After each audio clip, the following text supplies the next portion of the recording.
Let's create an AI fraud detection system using Python.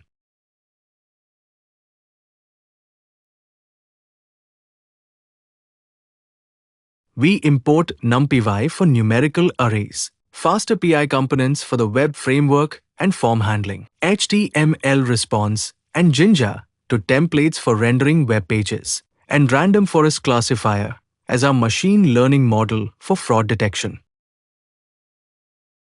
We initialize the FastAPI application and configure Jinja2 to load HTML templates from the templates directory.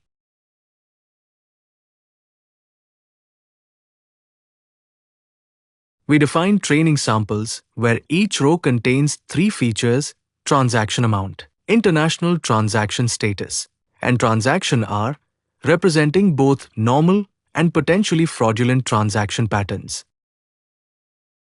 These are the target labels for the training data, where 0 represents a safe transaction and 1 represents a fraudulent transaction, allowing the model to learn the difference between the two.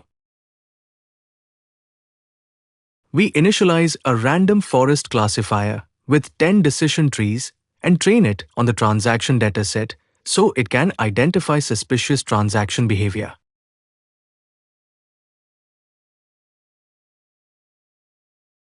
This async get route serves the homepage and renders the HTML template with an empty result so the form loads before any fraud analysis is performed.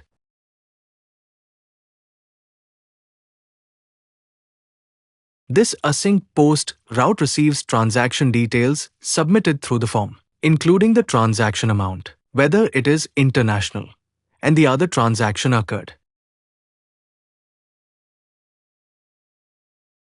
We package the transaction data into a format accepted by the model, generate the fraud prediction, and calculate the probability that the transaction belongs to the fraud class using the model's probability estimates.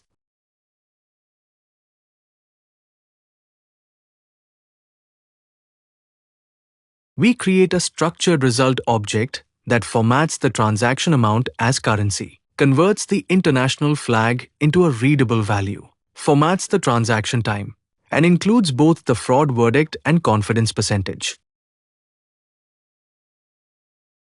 We render the homepage template again and pass the completed fraud analysis result so the user can view the prediction and transaction details on the page. Now here is our index.html where I have designed the all-user interface. If you'd like access to this code, just send me a message on our Discord server.